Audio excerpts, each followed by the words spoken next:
ونعوذ بالله من شرور أنفسنا وسيئات أعمالنا.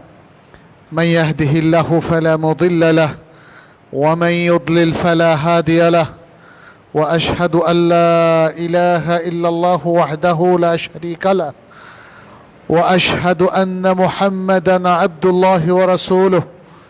يا أيها الذين آمنوا اتقوا الله حق تقاته ولا تموتن إلا وأنتم مسلمون. يا أيها الناس اتقوا ربكم الذي خلقكم من نفس واحدة وخلق منها زوجها وبث منهما رجالا كثيرا ونساء، واتقوا الله الذي تساءلون به والأرحام إن الله كان عليكم رقيبا. يا أيها الذين آمنوا اتقوا الله وقولوا قولا سديدا يصلح لكم أعمالكم ويغفر لكم ذنوبكم، ومن يطع الله ورسوله فقد فاز فوزا عظيما. أما بعد، فإن خير الحديث كتاب الله، وخير الهدي هدي محمد صلى الله عليه وسلم، وشر الأمور محدثاتها، وكل محدثة بدعة، وكل بدعة ضلالة، وكل ضلالة في النار. ثم أما بعد، أيها المسلمون، أوصيكم ونفسي بتقوى الله عز وجل، فاتقوا الله يا عباد الله، وكونوا عباد الله المتقين المصلحين المؤمنين المخلصين. اللهم تقبل منا إنك أنت السميع العليم، وتب علينا إنك أنت التواب الرحيم. ربنا عليك توكلنا وإليك أنبنا وإليك المصير. اللهم علمنا ما جهلنا وذكرنا ما نسينا وزدنا هدى وتقى يا رب العالمين. عباد الله، আল্লাহ সুবহানাহু ওয়া তাআলার অশেষ শুকরিয়া আদায় করছি, যিনি আমাদেরকে এই পৃথিবীতে তার ইমানদার বান্দা হিসাবে কবুল করেছেন। আমরা সকলেই বলি আলহামদুলিল্লাহ। আল্লাহ সুবহানাহু ওয়া তাআলা তিনি আমাদেরকে অনেক নিয়ামত দিয়েছেন। জীবনটাও একটা বড় নিয়ামত। এটা সময়ের একটা সমাহার। আমরা জিজ্ঞেস করি অনেক সময়, আপনার বয়স কত? মানে ঠিক কতটা সময় আপনি এই পৃথিবীতে অবস্থান করছেন, কতটা সময় কাটিয়েছেন। অতএব সময় আর বছর, বয়স একই জিনিস। আপনি বেশি সময় পেলে আপনার বয়স বেশি, কম সময় পেলে আপনার বয়স কম। সময় গণনার জন্য আল্লাহ সুবহানাহু ওয়া তাআলা কি চমৎকার পদ্ধতি মানুষকে শিখিয়েছেন। আজকের আধুনিক মানুষ অনেক কিছুই দাবি করে, যদিও শিখিয়েছেন কে? আল্লাহ। কিন্তু মানুষ দাবি করে সেই শিখেছে, সে আবিষ্কার করেছে। সব মধ্যাকর্ষণ শক্তির স্রষ্টা কে? আবিষ্কার করেছেন কে? বলা হয় নিউটন। মানে অর্থাৎ ধরতে পেরেছেন, জানতে পেরেছেন প্রথম, কিন্তু আবিষ্কর্তা তিনি নন। আবিষ্কর্তা হচ্ছেন তিনি, যিনি প্রথম সৃষ্টি করেছেন। মনে রাখতে হবে, অনেক ভুলভাল আমরা কথা বলি। আজকের আধুনিক বিজ্ঞানের যত আবিষ্কার, এগুলো মানুষের নিজস্ব সৃষ্টি নয়। সে এক্সপ্লোর করে, ইংরেজিতে এটাকে বলা হয় এক্সপ্লোর করা, কিন্তু সে সত্যিকার অর্থে সৃষ্টি করে না। এমনকি আর্টিফিশিয়াল ইন্টেলিজেন্সের কথাটাও যদি আমরা ধরি, কৃত্রিম বুদ্ধিমত্তা,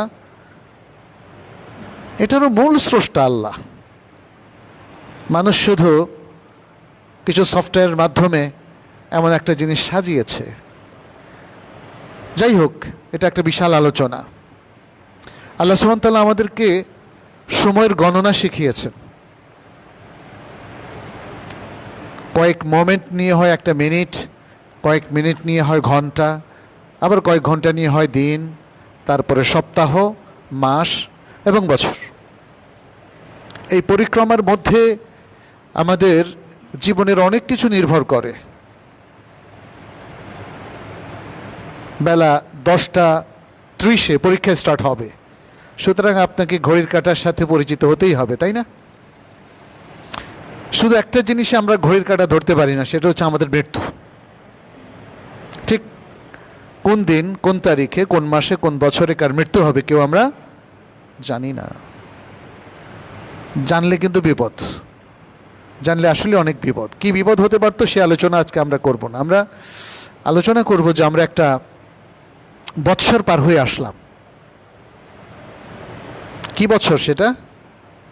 আরবি বছর, হিজরি সাল 1446 সাল পার হয়ে আসলাম এবং শুরু হলো 1447 সাল।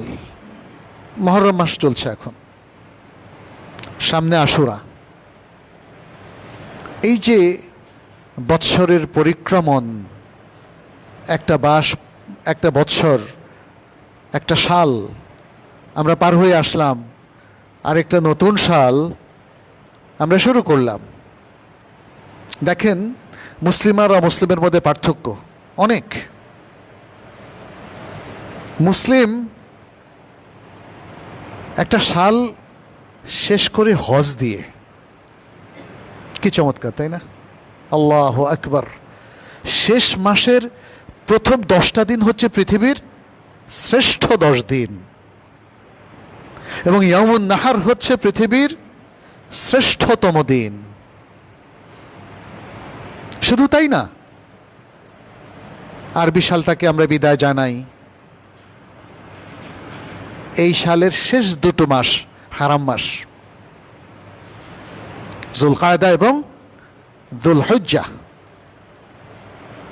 আমরা যদি শিখতাম, আমরা যদি ঠিকমতো জানতাম, আমরা যদি চর্চা করতাম হারাম মাসের মর্যাদা কী করে রক্ষা করতে হয়, জিলহজ মাসের প্রথম 10 দিন কিভাবে কাজে লাগাতে হয়, কিভাবে এক্সক্লুসিভ ইবাদতের মধ্য দিয়ে আল্লাহর নৈকট্য বান্দা হতে হয়, তাহলে হিজরি সালকে বিদায় জানানো আমাদের এই কাজগুলোর মধ্য দিয়েই হতো।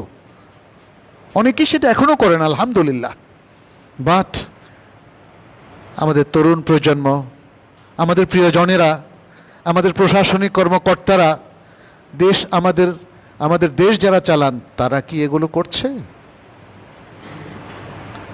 মুসলিমের জন্য আইডিয়াল হচ্ছে, যেটা বললাম, একটা সালকে তারা বিদায় জানাবে, এভাবেই আমল করে যাওয়া। এই আমলগুলো কে শিখিয়ে দিয়েছেন? নবী সাল্লাল্লাহু আলাইহি সাল্লাম।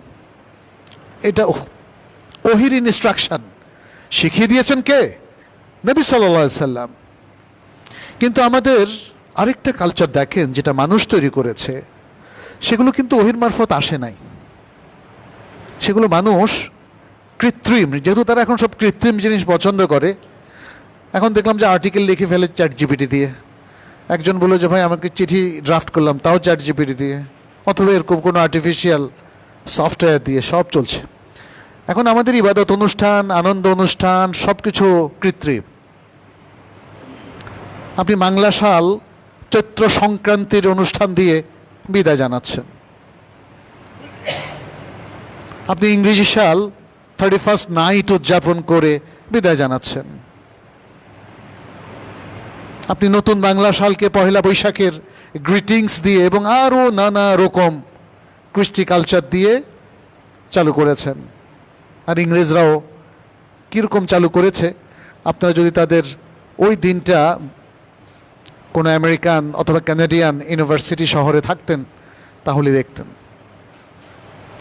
কিছু আমি দেখেছি, কিন্তু সেগুলো বর্ণনা করার মতো নয়, সেই ভাষাটা আমরা মুখে আনতে পারবো না। মুসলিম কালচার বা আধুনিক অ্যাগনস্টিক কালচার কিংবা এথিস্ট কালচার, তারা ওহি থেকে অনেক দূরে সরে গেছে। ফলে তাদের বর্ষবিদায় আর বর্ষবরণ নিজেদের মন মতো করে করেছে তারা, এবং তার মধ্যে অনেক অশ্লীলতা পাবেন আপনি, এবং অনেক প্রোগ্রাম পাবেন যে প্রোগ্রামগুলো ইসলামের সাথে পুরোপুরি কন্ট্রাডিক্টরি। আপনার ইমান আমল সব কিছু ধ্বংস করে দিবে, এমন কিছু সেখানে আপনি পাবেন। ইসলাম আমাকে আপনাকে বেশি কিছু করেনি, হজ তো প্রতি বছর হচ্ছেই, বাট আপনার দৃষ্টিভঙ্গিটা কি, তাই না? আপনি আপনার দৃষ্টিভঙ্গিটাকে যদি মেলে ধরেন, আপনি এর মধ্যে নিজের অনেক কিছু করার পাবেন। আপনি যদি হাজি হন তাহলে তো আপনার করার মানে একটা বর্ষের শেষে করার কাজটা বেড়েই যায়। অনেক সুন্দর মতো আপনি সব কিছু সমাধা করতে পারেন, আল্লাহর কাছে ক্ষমা চাইতে পারেন, তওবা করে নিষ্পাপ হয়ে আপনি নিজের দেশে আগমন করতে পারেন। এমনটি তো আমাদের প্রিয় রাসূল সাল্লাল্লাহু আলাইহি সাল্লামই বলেছেন, তাই না? মান হাজ্জা ফালাম ইয়ারফুথ ওয়ালাম ইয়াফসুক রাজাআকা ইয়াউমা ওয়ালাদাতহু উম্মুহ। যে ব্যক্তি হজ করলো, হজের মধ্যে কোনো পাপ অশ্লীল কাজ কোনো কিছুই করলো না, বরং হজের মধ্যে একজন মুমিন ঠিক যতটা সুন্দরভাবে হজ করে তেমনটা করে তওবা ইস্তেগফার সহ আল্লাহর কাছে পাপ ক্ষমা করিয়ে সে ফিরে এলো, সে আসলো, তার মা যেদিন তাকে প্রসব করেছে সেই দিনকার তার অবস্থা, সে ছিল নিষ্পাপ, ওই নিষ্পাপ হয়ে সে ফিরে আসলো। তাহলে আপনার একটা বর্ষকে বিদায় দিলেন আর আপনি হলেন নিষ্পাপ। এর চাইতে শ্রেষ্ঠ প্রোগ্রাম কি হতে পারে বলেন তো পৃথিবীতে? এর চাইতে শ্রেষ্ঠ প্রোগ্রাম অন্তত মুসলিমদের সন্তানদের জন্য হতে পারে না। মুসলিমদের জন্য এর চাইতে চমৎকার প্রোগ্রাম আর হতে পারে না। আমরা কি অ্যাভিল করছি সেটা? যারা হাজি নন তাদের জন্য কিন্তু সুন্দর নিষ্পাপ হওয়ার আরেকটা প্রোগ্রাম রেখে দিয়েছেন প্রিয় নবী মুহাম্মদ সাল্লাল্লাহু আলাইহি সাল্লাম, এবং সেটা হচ্ছে প্রথমত এই 10 দিনের ব্যাপক ইবাদত। এটা নিয়ে আপনাদের কাছে আগেও আলোচনা উপস্থাপিত হয়েছিল। রাসূল সাল্লাল্লাহু আলাইহি সাল্লাম বলেছিলেন জিলহজ মাসের এই প্রথম 10 দিনে যারা আমল করবে, এই আমল অন্য যে কোনো দিবসের আমলের চাইতে উত্তম, এমনকি জিহাদ ফি সাবিলিল্লাহর আমলের চাইতেও উত্তম। রাসূল সাল্লাল্লাহু আলাইহি সাল্লাম শুধু ব্যতিক্রম বললেন জিহাদে যাওয়ার সেই মানুষদের ব্যাপারে যারা চলে গিয়েছে কিন্তু পেছনে জানকেও রেখে যায় নাই, মালকেও রেখে যায় নাই, সবটাই আল্লাহ রাস্তায় দিয়ে দিয়েছে। এমন ব্যক্তি ছাড়া অন্যদের যত কল্যাণজনক, যত ভালো কাজ থাকে তার চেয়ে এই 10 দিনের কাজ বেশি উত্তম। এটা সবাই করতে পারে, হাজি নন হাজি সবার জন্য। এটা নন হাজিদের জন্য একটা বিশেষ কাজটা ছিল 9 জিলহজ, যেটাকে আমরা ইয়ৌম আরাফা বলি, ইয়ৌম আরাফার সিয়াম। আশুরার সিয়াম সামনে আছে আমাদের, সেটা নিয়ে আমরা কথা বলবো। আশুরার সিয়াম কয় বছরের পাপকে ক্ষমা করে? কয় বছর? 1 বছর। আর আরাফার সিয়াম কয় বছরের পাপকে ক্ষমা করে? 2 বছর। দেখেন আল্লাহ সুবহানাহু ওয়া তাআলার অ্যালাইনমেন্টে দেখেন, তিনি হাজিদেরকে পুরা ক্ষমা করে দিলেন। তাহলে নন হাজি যারা, তারাও তো ভাবতে পারে, আহা আমি এবার হজ করলাম না বলে আমার কি ক্ষমা নাই? তখন তাকে 2 বছরের পাপ ক্ষমা করে দিলে আচ্ছা আর কি কিছু থাকে? হাদিসে এসছে 1 বছর আগের আর 1 বছর পরের। একজন ব্যক্তির যদি 1 বছর আগের পাপ ক্ষমা হয়, তার আগেরগুলোও কিন্তু ক্ষমা হয়ে যায়। মানে আগেরগুলো ঠিক রেখে পরেরগুলো ক্ষমা, এটা না। সাধারণত আপনি এই জায়গায় যখন পিউরিফাইড হলেন, আপনি অতীতের সকল কাজের জন্য পিউরিফাইড হয়ে গেলেন। আর এরপর 1 বছর পরের পাপ ক্ষমা হলে তাহলে তো আপনি প্রায় হাজির কাছাকাছি চলে গেলেন। সুবহানাল্লাহ, সুবহানাল্লাহ। এ হলো ইসলামিক ব্যবস্থাপনা, আমাদের রিলিজিয়াস ম্যানেজমেন্ট। এটা নিয়ে কতজন কত সমালোচনা করে, অথচ দেখেন এটা কত নিখুঁত, কত প্রজ্ঞাপূর্ণ, কতটা দরদপূর্ণ, বান্দার প্রতি কত স্নেহ মমতা আমাদের রব আল্লাহ সুবহানাহু ওয়া তাআলা পোষণ করেন। আপনার সকল কার্যক্রমের মধ্য দিয়ে তিনি আপনাকে পাপমুক্ত করেন, তিনি আপনাকে প্রিয় করে কাছে টেনে নেন, তিনি আপনাকে ভবিষ্যতে মহান পুরুষ করে বিভূষিত করার জন্য প্রস্তুত করেন, যেন তিনি আপনার হাতে তুলে দিতে পারেন জান্নাতুল ফেরদাউস। সুবহানাল্লাহ। আমাদের কৃষ্টি কালচার অনেক ধ্বংস হয়ে গেছে। এই সব কিছুর ধার না ধরে আমরা কি করি? আমরা মৌলবী ডাকি কয়েকজন, তাকে দিয়ে বেদাতি পন্থায় তওবা করাই, আর তাকে একটা মোনাজাত ধরাই, আর আমরা আত্মীয় স্বজনরা ভাবে আলহামদুলিল্লাহ, এরা যখন জান্নাতুল ফেরদাউসের সুপারিশ করেছে আল্লাহর কাছে, অতএব ওটা আর মিস হবে না। ইন্না লিল্লাহি ওয়া ইন্না ইলাইহি রাজিউন, এটা হতে পারে না। This is not Islamic system. আপনি জান্নাত পাবেন, আপনার লোকেরা জান্নাত পাবে, এভাবে আপনি নিশ্চিত কি করে হচ্ছেন? আর যে পন্থায় আপনি নিশ্চিত হতে চাচ্ছেন, is it recommended by Allah? Is it authorised by the prophet Muhammad সাল্লাল্লাহু আলাইহি ওয়াসাল্লাম? একটু ভাবতে হবে। আল্লাহ যেটা রেকমেন্ড করেননি, আল্লাহ রাসূল সাল্লাল্লাহু আলাইহি ওয়াসাল্লাম যেটাকে রেকমেন্ড করেননি, রিকগনাইজ করেনি, স্বীকৃতি দেননি, ওই পন্থায় আপনি কি করে আল্লাহর পুরস্কারের আশাটা করবেন বলেন? আপনাকে আমাকে যদি এই যে বছরটাকে, জীবনটাকে কাজে লাগাতে হয়, পুরাতন বছরকে বিদায় জানানোর যে প্রোগ্রাম আমরা করতে চাই, এগুলো দেখতে হবে যে কি কি প্রোগ্রাম আল্লাহ এবং আল্লাহ রাসূল রেকমেন্ড করেছেন সেটা। এর বাইরে কোনো প্রোগ্রাম আল্লাহও কবুল করবেন না, আল্লাহ রাসূল সাল্লাল্লাহু আলাইহি ওয়াসাল্লামও কবুল করবেন না। সে কথাটা বারবার বলে দিয়েছেন, বাট এগুলো নিয়ে আমরা ঝগড়া করি, দলাদলি করি। একটু মাথা ঠান্ডা রেখে কি আমরা টেক্সটটা পড়তে পারি না? আমাদের কাছে কি জ্ঞান নেই? জ্ঞানটাকে একটু যাচাই করতে পারি না? তাই না? এইটা করা উচিত, এইটা করা উচিত। কোনো একটা জনপদ, কোনো একটা দেশ, কোনো একটা প্রতিষ্ঠান যখন রাহুমুক্ত হয়, তখন সকলেই নিরপেক্ষ হয়ে যাওয়া উচিত এবং বিশুদ্ধ জ্ঞানমুখী হওয়া উচিত, যে জ্ঞান আমাদের সবাইকে আলোকিত করবে। মনে রাখবেন, জ্ঞান সবসময় আনবায়াসড হয়। আসলেই এই সারা পৃথিবীর যে কোনো বিষয়ের ক্ষেত্রে, প্রত্যেকটা জিনিসের ক্ষেত্রে এটা প্রযোজ্য। সূর্য যদি এখন উঠে আর আমরা সবাই যদি মাঠে যাই, এমন কেউ কি থাকবেন যে সূর্য তাকে আলো দিল না, শুধু আমাকে এবং আপনাদের মতো পছন্দনীয় কয়েকজনকে আলো দিল? এটা কি ঘটবে কখনো? ঘটবে না।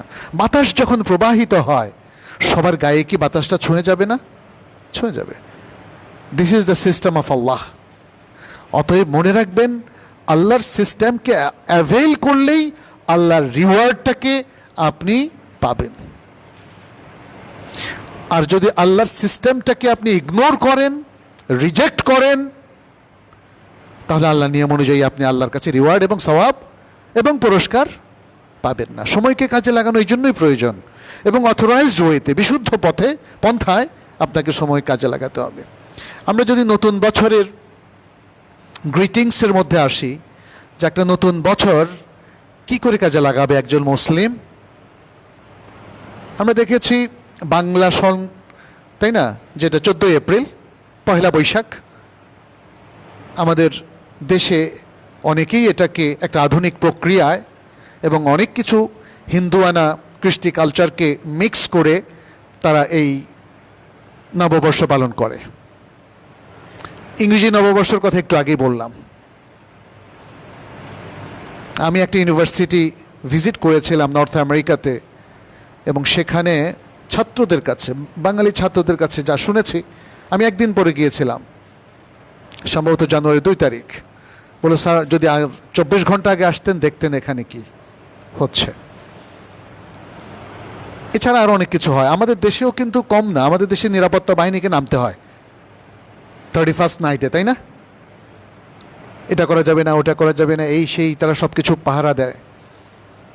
রাসূল সাল্লাল্লাহু আলাইহি ওয়াসাল্লামের যুগে পহেলা মুহররম কেউ পাহারায় নামতো না।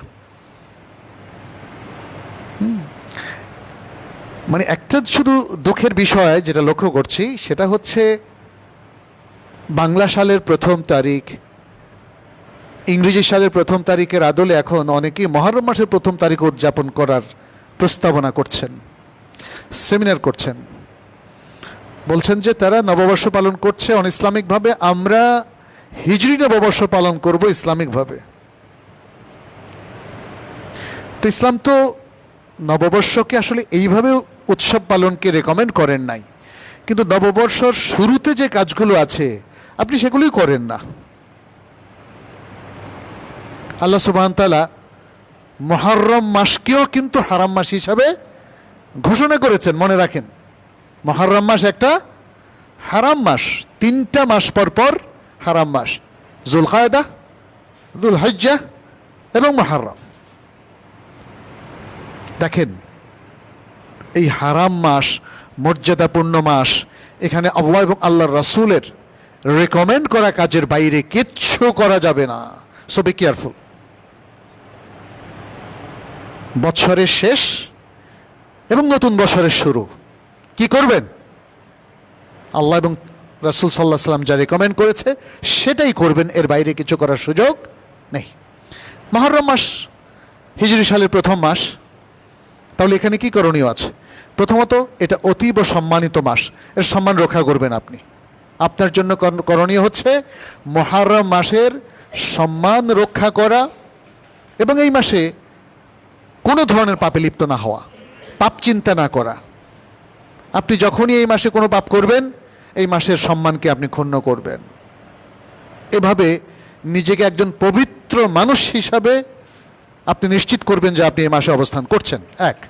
দ্বিতীয় হচ্ছে এই মাস হলো আল্লাহর মাস, শাহরুল্লাহ। নবী সাল্লাল্লাহু আলাইহি ওয়াসাল্লাম এই মাসকে কি বলেছেন? শাহরুল্লাহ, আল্লাহর মাস। তৃতীয় হচ্ছে এই মাসে সিয়াম রাখা রমাদানের সিয়াম রাখার পরে উত্তম। অতএব মুহররম মাসেও আপনি বেশি বেশি সিয়াম রাখবেন, বেশি বেশি সিয়াম পালন করবেন। এটা রাসূল সাল্লাল্লাহু আলাইহি ওয়াসাল্লামের নির্দেশনা।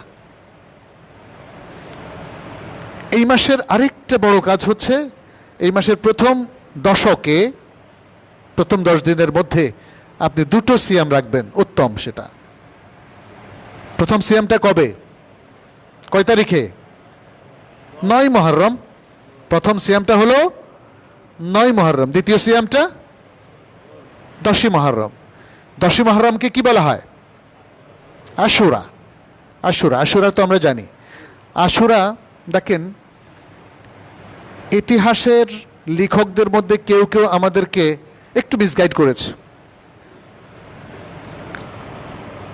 আশুরার ঘটনা ইসলামের ইতিহাসে প্রথম কে বর্ণনা করেন আপনারা কি জানেন? যে কোনো একজন বলেন। আশুরার ইতিহাস, ইসলামের ইতিহাসে প্রথম কে বর্ণনা করেন? কারো জানা নেই? রাসূলুল্লাহ সাল্লাল্লাহু আলাইহি সাল্লাম স্বয়ং। রাসূলুল্লাহ সাল্লাল্লাহু আলাইহি সাল্লাম স্বয়ং আশুরার ঘটনা নিয়ে বক্তব্য দেন। তিনি যখন মদিনায় আসলেন, দেখলেন মানুষ 2টো ঈদ পালন করছে। এই 2টো ঈদের নাম জানেন? কে জানেন? একটা হলো মেহরাজান, একটা হলো মেহরাজান, আরেকটা হলো নাইরোজ। মেহরাজান এবং নাইরোজ। নাইরোজটা হচ্ছে পারস্যবাসীদের নববর্ষ, নাইরোজ। বেশ কয়েক বছর আগে বাংলাদেশেও দেখলাম শিয়া মনোবৃত্তির লোকেরা কিছু লোককে সামনে রেখে এটা চালু করার চেষ্টা করেছিল বাংলাদেশে, নাইরোজ। এখন আপনি যদি মুসলিম হয়ে থাকেন তাহলে এই হাদিসটা আপনাকে একটু ভালো করে জানতে হবে। নবী সাল্লাল্লাহু আলাইহি সাল্লাম যখন মদিনায় আসলেন, দেখলেন মদিনার অধিবাসীরা এই 2টো ঈদ উৎসব পালন করছে, মেহরাজান এবং নাইরোজ। তখন তিনি বললেন, তোমরা এই 2টো উৎসব আর পালন করো না, কারণ এই 2টো উৎসব পৌত্তলিকদের, পৌত্তলিকতাপূর্ণ উৎসব। ইসলাম সবার আগে যে জিনিসটাকে রিজেক্ট করে সেটা হলো শিরক এবং পৌত্তলিকতা। অতএব পৌত্তলিকতাপূর্ণ উৎসব এবং পৌত্তলিকদের উৎসব তোমরা বর্জন করো। আর আল্লাহ তাআলা তোমাদেরকে 2টো উৎসবের পরিবর্তে আরও চমৎকার এবং উত্তম কল্যাণজনক 2টো উৎসব দিয়েছেন। একটা হলো ঈদ উল ফিতর আর একটা হলো ঈদ উল আযহা। তাহলে দেখেন এখানে অনেক কিছু শেখার আছে। নবী সাল্লাল্লাহু আলাইহি সাল্লাম পৌত্তলিকদের উৎসবগুলোকে বাতিল করে দিলেন এবং সেই জায়গায় ঈদ উল ফিতর এবং ঈদ উল আযহাকে তিনি উৎসব হিসাবে ঘোষণা দিলেন, রিকগনাইজ করলেন এবং এটাই যেন মুসলিম পালন করে সেই নির্দেশনা দিলেন। আর এই 2টো উৎসবকে ইবাদত হিসাবেও ঘোষণা দিলেন। কি চমৎকার! ইসলামের উৎসব শুধু উৎসব নয়, এটা ঈদ এবং ইবাদা, ঈদ এবং ইবাদা। আল্লাহু আকবার। এরকম বহু নজির ইসলামে আছে। আপনি হাসলেন, এটাও কিন্তু ইবাদা হতে পারে, কিন্তু হাসিটা অর্থবহ হতে হবে। আপনার হাসির জন্য আপনার বন্ধু কিংবা যার উদ্দেশ্যে হাসি দিয়েছেন তাকে খুশি করে। আপনার হাসিটা দেখে যেন সে ভয় না পেয়ে যায়, কারণ হাসি দুই রকম। কারো হাসি দেখে আমরা খুবই আনন্দিত হই, আবার কারো হাসি দেখে আমাদের কলিজায় কামড় দেয়। যদি কোনো খুনি ব্যক্তি আসে, আমরা জানি সে আমার চিরশত্রু, আমাকে দেখলে সে মেরে ফেলবে, এবং সে যদি একটু ঠোঁটের কোণে হাসি দেয়, তার মানে হচ্ছে একটা মেসেজ যে তোমার সময় শেষ হয়ে আসছে ইত্যাদি। যাই হোক, কিন্তু মানে সব হাসি তাহলে ইবাদত হবে না, বুঝতে হবে। হাসির মধ্যে সেই হাসি যেই হাসি অন্যকে ভালোবাসা দেয়, সম্প্রীতি দেয়, অন্যকে আনন্দের বার্তা দেয়, অন্যকে উৎফুল্ল করে, এই হাসি। নবী সাল্লাল্লাহু আলাইহি ওয়াসাল্লাম দেখেন আরেকটা ছোট্ট কথা দিয়ে বুঝিয়েছেন যে ইসলাম মানে কত উদার। বলেছে, তুমি তোমার স্ত্রীর মুখে যে লোকমা তুলে দাও, এটাও ইবাদা, সাদাকা। বলতে বলতে তিনি গিয়েছেন এমনকি তুমি তোমার স্ত্রীর সাথে যে বৈধ বন্ধনে মিলিত হও, এটাও ইবাদা। এইবার সাহাবাই কেরাম আর চুপ থাকতে পারলেন না, বললেন, ইয়া রাসূলুল্লাহ, বলেন কি, এই কাজ কি করে ইবাদত হয়? তিনি বললেন, আচ্ছা, যদি অবৈধভাবে করতো তাহলে কি পাপ হতো না? সবাই বলল, অফকোর্স, এটা তো ব্যভিচার, অ্যাডাল্টারি, এটা তো অবশ্যই পাপ। বলছেন তার বিপরীত বৈধ কর্মকাণ্ড যদি কেউ সওয়াবের নিয়তে করে তাহলে সেটাও ইবাদা। সুতরাং ঈদের এই আনন্দ উল্লাস, এটাও ইবাদা। মনে রাখতে হবে, এটা ইসলামের অত্যন্ত চমৎকার দিক, একটা অসাধারণ সোশ্যাল সিস্টেম, যেটা আমাদের কাজগুলোর মধ্যে চমৎকার সমন্বয় করে দিয়েছে। আমাদের আনন্দ উল্লাস, আমাদের একের প্রতি অন্যের ভালোবাসা, সম্প্রীতি, আমাদের হাদিয়ার আদান প্রদান, আমাদের লেনদেন, আমাদের উপার্জন, আমাদের খরচ, আমাদের দৌড়াদৌড়ি, ব্যায়াম, সব কিছুকে ইসলাম ইবাদতের মর্যাদা দিয়েছে, যদি আমরা আল্লাহ সন্তুষ্টির জন্য এই কাজগুলো করে থাকি। প্রিয় ভাইরা, একটা নতুন বছর এখন আমাদের কাছে এসছে, অলরেডি শুরু হয়ে গেছে 1447 হিজরি। যদিও ইংরেজির দিক থেকে এটা নতুন বছর নয়, কারণ এখন জুলাই মাসের আজকে 3 তারিখ না 4 তারিখ, না 4 তারিখ 2025 সাল, কিন্তু আজকে 1447 হিজরির মহররম মাস চলছে। ফলে এটা নতুন মাস হিসাবে কিছু কথা বলাটা আমি প্রয়োজন বোধ করছিলাম বলে বললাম। নতুন বৎসর যখন শুরু হয় তখন আপনি নতুন প্ল্যান যদি করেন, এটা অ্যালাউড। প্ল্যান তো করতেই হবে, তাই না? আপনি দেখেন সারা পৃথিবীর সবাই, সবগুলো প্রতিষ্ঠান, এমনকি একটা দেশও তার দেশের হিসাব নিকাশ, বাজেট সব বাৎসরিকভাবে করে না? করে। এমনকি আল্লাহ সুবহানাহু ওয়া তাআলাও, তারও দুটো সিস্টেম। একটা হলো দৈনিক সিস্টেমে তিনি মানুষের আমলনামা তার নিজের কাছে হাজির করান, আর আরেকটা হচ্ছে বাৎসরিক সিস্টেম। আপনারা কি জানেন বাৎসরিক আমলনামাটা আল্লাহর কাছে কখন পেশ করা হয়? কোন মাসে? জি, শাবান মাসে। শাবান মাসে, যে কারণে রাসূলুল্লাহ সাল্লাল্লাহু আলাইহি সাল্লাম শাবান মাসে প্রচুর সিয়াম রাখতেন। সিয়াম রাখলে বান্দা আল্লাহ সবচেয়ে কাছে চলে যায়, নৈকট্য প্রাপ্ত বান্দা হিসাবে গণ্য হয়। নবী সাল্লাল্লাহু আলাইহি সাল্লাম তিনি উল্লেখ করেছেন, উসামা বিন যায়েদের হাদিসে উল্লেখ করেছেন যে আমি শাবান মাসে এত সিয়াম রাখি, তার কারণ হলো যদি কখনো যে কোনো সময় আমার সিয়াম, আমার আমল আল্লাহর কাছে পেশ করা হয়, তখন আমি যেন রোজাদার থাকি। সুবহানাল্লাহ, সুবহানাল্লাহ, রোজাদার থাকি, অর্থাৎ একটা ক্লিন ইমেজ, নৈকট্যপ্রাপ্ত ইমেজ আল্লাহর কাছে আমার আছে। এমত অবস্থায় যদি আমার ফাইলটা তার কাছে যায়, ওকে হয়ে যাবে না? ওকে হয়ে যাবে। মনে রাখবেন, আপনার বসের কাছে যদি আপনার ইমেজটা খারাপ থাকে আর ফাইলটা তখন দেয়, ওটা রিজেক্টেড হয়ে যাবে, ওটা রিজেক্টেড হয়ে যাবে। তো যাই হোক, রাসূল সাল্লাল্লাহু আলাইহি সাল্লাম সেভাবেই করেছেন। তাহলে বাৎসরিক একটা প্ল্যান আমাদের থাকতে হবে। আমাদের জাগতিক জিনিসগুলো সব বাৎসরিক, আমাদের দেখেন একাডেমিক ইয়ারটা কিন্তু একটা 1 ইয়ার, তাই না? 1 ইয়ার ক্যালেন্ডার আছে আমাদের। তারপরে আমরা প্রতি বছরে একটা করে একাডেমিক বর্ষ পার করি। দেশের বাজেটও প্রতি বছর হয়, আবার 5 সালা 10 সালাও হয়। একজন মোমেন তার পুরো জীবনের জন্য কিছু সে পরিকল্পনা করতে পারে, আবার সে পরিকল্পনা করতে পারে স্বল্প মেয়াদী 1 বছরের জন্য। এর থেকে ছোট পরিকল্পনাও নিষিদ্ধ নয়। আজকের দিনটা কিভাবে কাটাবেন আপনি সে প্ল্যানটাও ভালো, কারণ যত মাইক্রো লেভেলে আপনি আপনার প্ল্যানটা করবেন তত আপার লেভেলে বা পরবর্তী সময় আপনার প্ল্যানটা সুন্দর হবে, নিখুঁত হবে। আপনি ভাবলেন যে 1 বছরে আমি এতগুলো কাজ করব, তারপরে বললেন 1 বছর তো অনেক দূর, প্রথম মাসে একটু আনন্দ উল্লাসেই কাটাই, দ্বিতীয় মাস তাও তো আরও 10 মাস বাকি আছে, ইনশাআল্লাহ সব কাজ শেষ 3 মাসে করে ফেলব। এরপর যখন শেষ 3 মাস শুরু হলো বললেন এখনো 90 দিন, কম না, আর একটু ঘুমাই। আমাদের মুসলিমরা অধিকাংশ এভাবে কাজ করে। এটা মোটেই আইডিয়াল না, এটা ধ্বংসাত্মক একটা প্ল্যান। সব কিছুতে আমরা চুপ করে বসে থাকি। আমাদের মেধাবী ছাত্ররা তাদের মেধার লালন করতে পারে না বাংলাদেশে যখন সে থাকে, কারণ সে আজ করব কাল করব বলে মেধার অপচয় করে।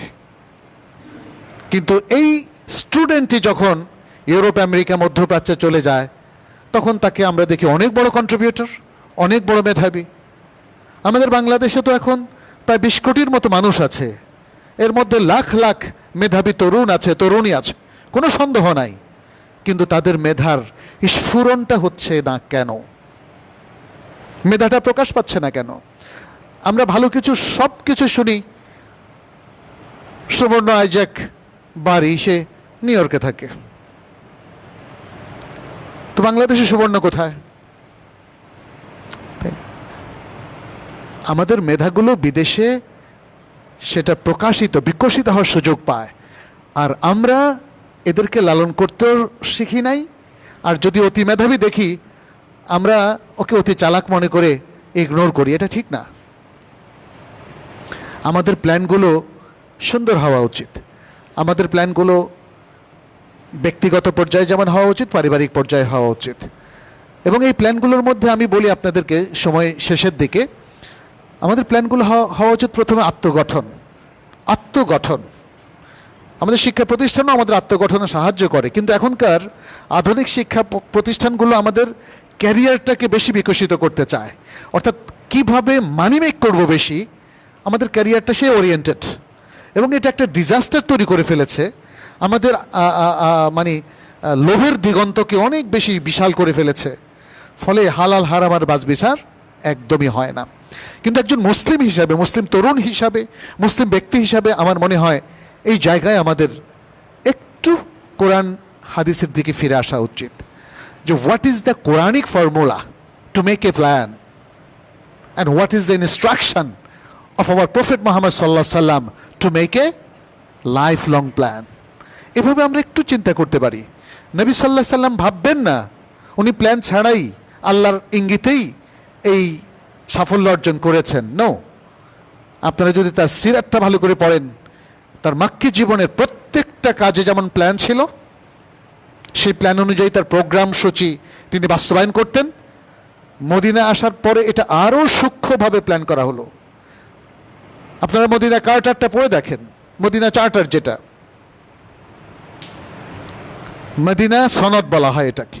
সেখানে একটা মাল্টিপল সোসাইটিতে, multi national, multi religious, multi cultural সোসাইটিতে কিভাবে সুন্দর করে চলতে হয় সেই মহাসনদ তিনি তৈরি করেছিলেন।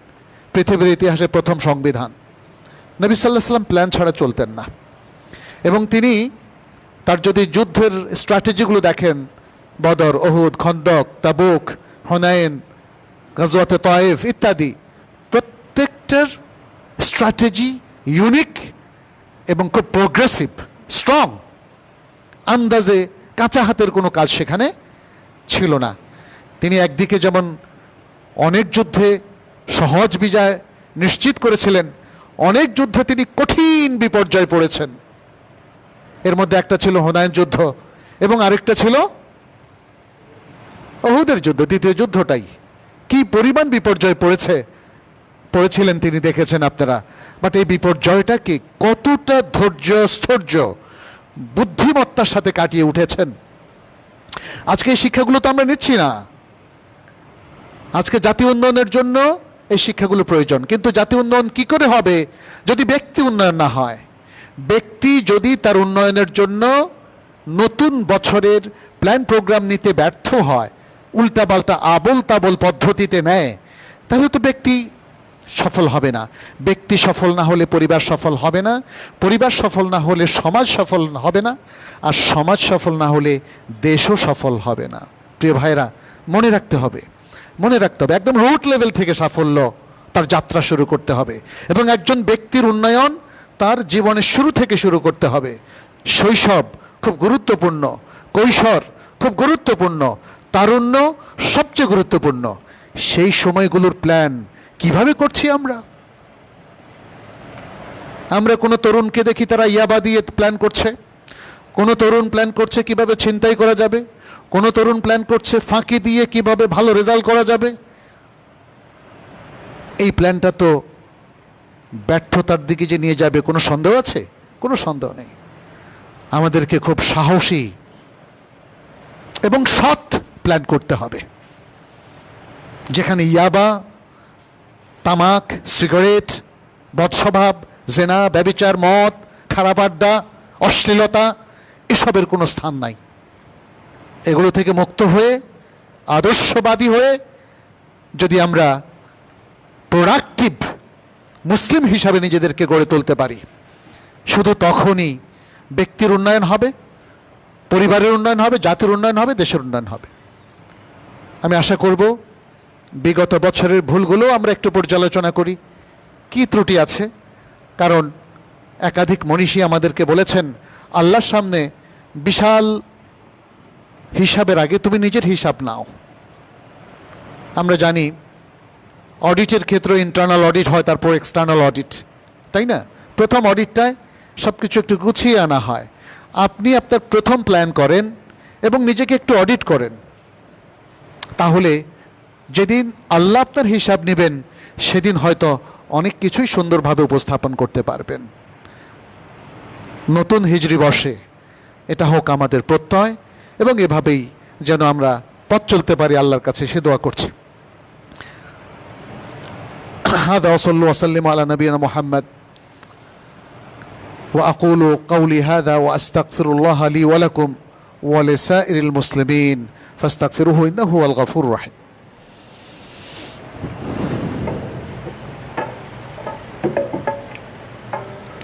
بسم الله الرحمن الرحيم.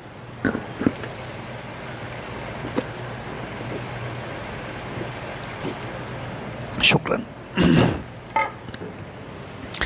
الحمد لله رب العالمين والعاقبة للمتقين وأصلي وأسلم على نبينا محمد وعلى آله وأصحابه ومن تبعهم بإحسان إلى يوم الدين.